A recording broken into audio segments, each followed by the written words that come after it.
smaller turnout. That's right. Go 3 times, nobody will show up. That'd be perfect for you. That's right. Go back and watch the Genesis Open here. It got rain out there today.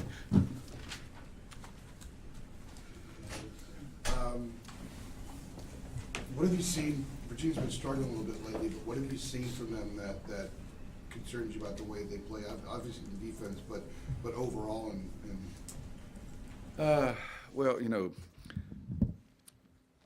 I'd probably disagree that they've been struggling. They're in the ACC. You're playing good teams, but you know, they lose at Syracuse, they lose at Virginia Tech, they lose at Villanova. You know, most people are going to lose at those places. They're at the top of the league in 3-point shooting percentage, first or second. They're first or second in defensive rebound percentage, so they don't give up a lot of second shots. It is still their defense is really good. Their shooting percentage is really good, so they know the right guys are getting the shots. London is a tremendous floor leader for them. The 2 young guys, Ty and Guy, I'm just drawing a blank all of a sudden. Ty Jerome, I didn't think of it, I just saw it. Ty Jerome and Guy, give them 2 freshmen coming off the bench who can really score. They did lose 2 big guys up front that were really good for them, but Salt's given them a lot of good moments up there, and Wilkins is playing with a sense of urgency in everything he plays. So I think it is still a vintage Virginia club under Tony, that they don't beat themselves. They make you work extremely hard for your baskets. If you come down and take a quick shot, it's sort of silly because now you got to go back and play defense for 25 seconds before you get a chance to go on offense again. So it makes every possession even more meaningful, and they're used to that. And the other teams, a lot of teams in our league, play at a much faster pace, and each individual possession doesn't mean as much to teams at a fast pace as it does Virginia, but they're used to it. And you know, so it's. And my answers look like last year. Everybody asked us what was going wrong. I mean, we were still pretty good, but we lost at Louisville, at Notre Dame, at Virginia, and at I left somebody out in there. But they're still a really good basketball team, and yeah, they've lost the last 2 at Virginia and lose to Duke. And last time I looked, we lost to Duke also. So I think it's more of a typical Tony Bennett club with a little bit of an influx of younger guys who don't know they're supposed to feel pressure. I mean, I see Guy and Jerome take some of those shots, and I'm thinking Tony's cringing, and it goes in, you know, and so they don't feel that pressure of what each possession is like as much as the older guys do. so when we see losses who may be struggling, you still see a team that's playing very well. Yeah.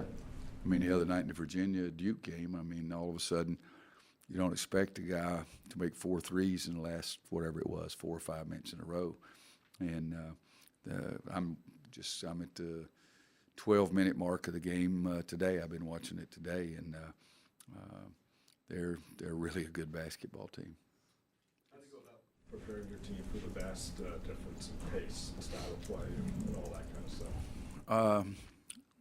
Same way I've always done. I've always said I like to win in the 80s and 90s, but to be a really good team, you got to win in the 50s and 60s as well.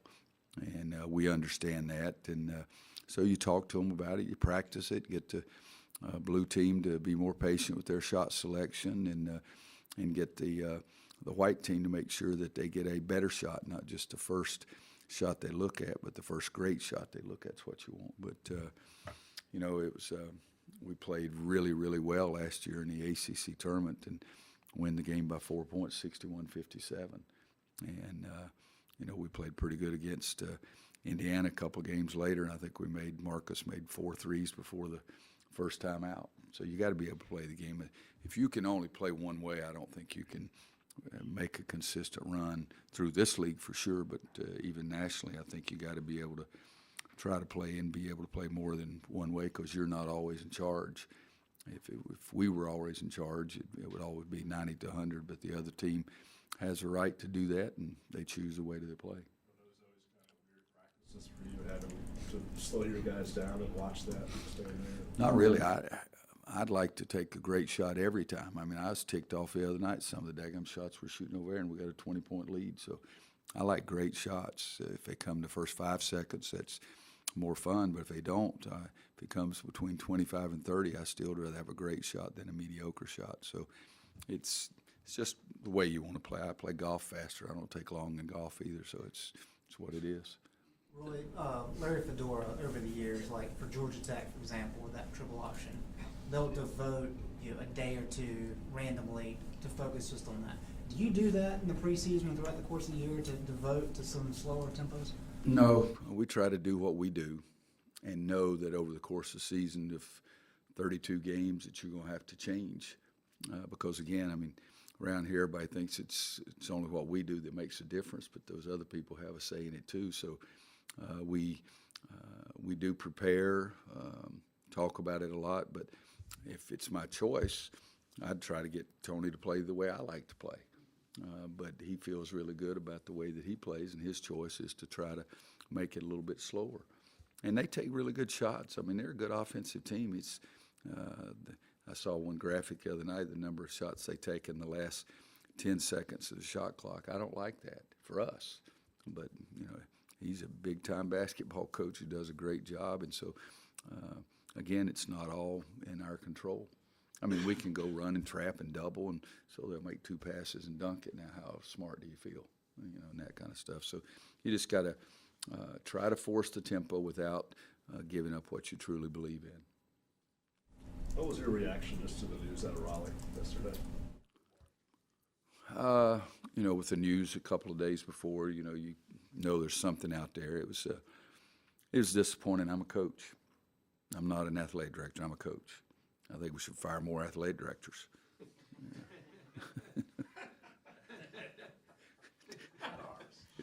Should I stop right there? I didn't say ours. I said they make the decisions. Daggum. It's like me firing my point guard. I recruited his butt.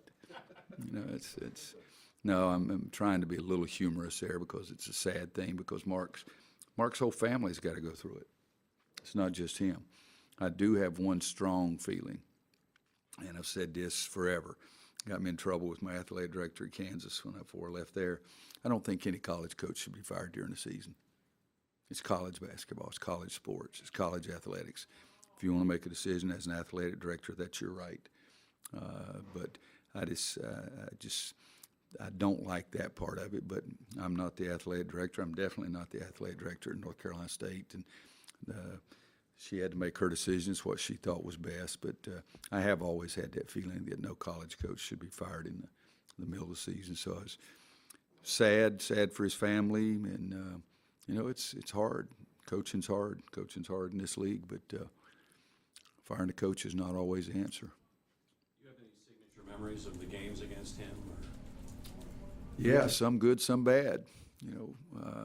Marcus's layup over there, the shootout with Marcus and T.J. Warren, one of the 2 dumbest fouls we've ever made in history of basketball. Fouling guys 60 feet from the ball with 2 seconds left to play, and we got a 2-point lead.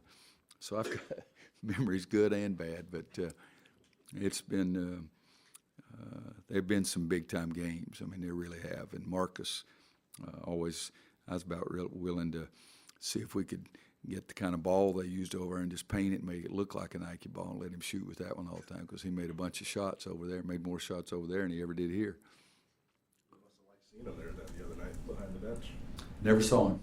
I knew he was there. I left him the ticket, but I got enough to worry about what the dickens going on the court without worrying.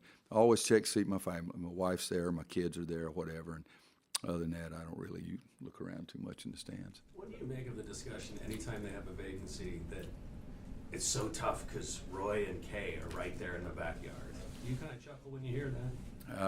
I really don't pay any attention to it. I was offered the job at State Romantic. The original call was made to me 100 years ago. I said, how in the dickens can I come coach at State? That just doesn't make sense. But I was called and asked about it on 2 different occasions when I was at Kansas. But it's a great job, great school, great athletic program in the ACC, a lot of basketball tradition. But it's a hard job. Everyone in this league's a hard job. You're going to have some spells where things don't go as smoothly as you want them to go. What was that? I had no idea that you were offered the job. You don't have to know every damn thing I do. Is that in the Constitution? I've looked in the Constitution to see if North Carolina's responsible for everything. I don't have to do that. That wasn't in your book. That's right, and I say, gave you guys something special today.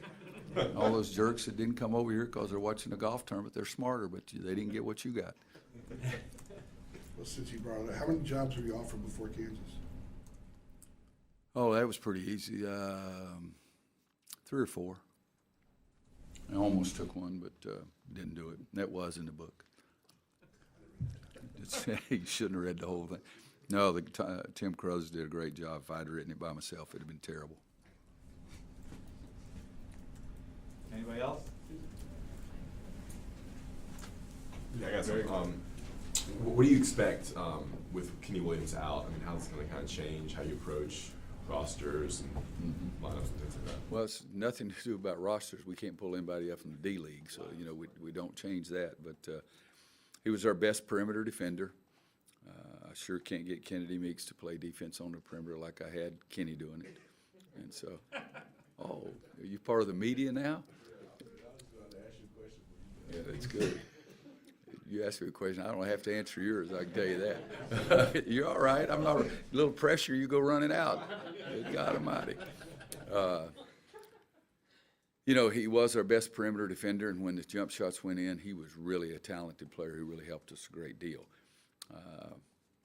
Notre Dame game, he was sensational during that game because not only make 3 threes, but he was really good defensively. So it's a big loss, and getting Theo back makes it a little easier because you're not, you're sort of trading off. But Theo's not as good defensively as Kenny. Theo does some other great things for you. Brings Stillman back in the mix a little bit more. I think Seventh's getting a little better. His stats in ACC play are a little better than they were in non-conference play. But it does change things up. Even in practice, trying to change guys over from the blue team, the white team, to go over what you're getting ready to work for when you're getting ready to play Virginia. And now I've got to make more changes to get the guys over there. So you never want to lose a guy that's important to your team, and he must have been pretty important to our team. I started him. And so that part's difficult, though, but it's even more difficult for him because nobody wants to get hurt, especially this time of the year when going down those last 3 or 4 weeks of the regular season and possibility of tournament play coming up is really when it gets to be fun. How has Kenny handled this? Really handling it very well so far. Very emotional and very tough at first.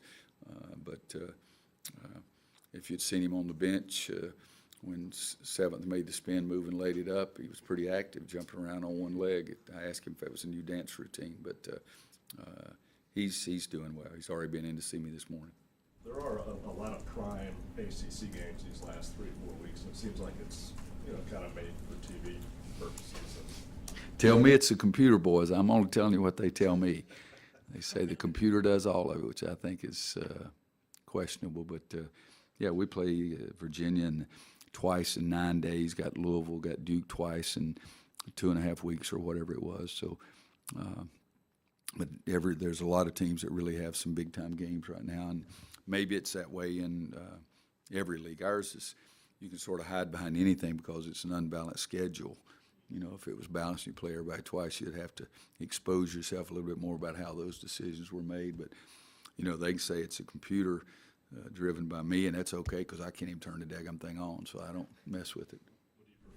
Would you prefer more balance throughout the schedule in terms of when the marquee games, so to speak? I don't think you know necessarily before the season starts which are the marquee names, but I would definitely like to play a Slippery Rock early and then spend some time, or somebody else early and spend. I don't like playing teams twice in this short a time period, and it works out this year that they're really some of the elite teams in the league.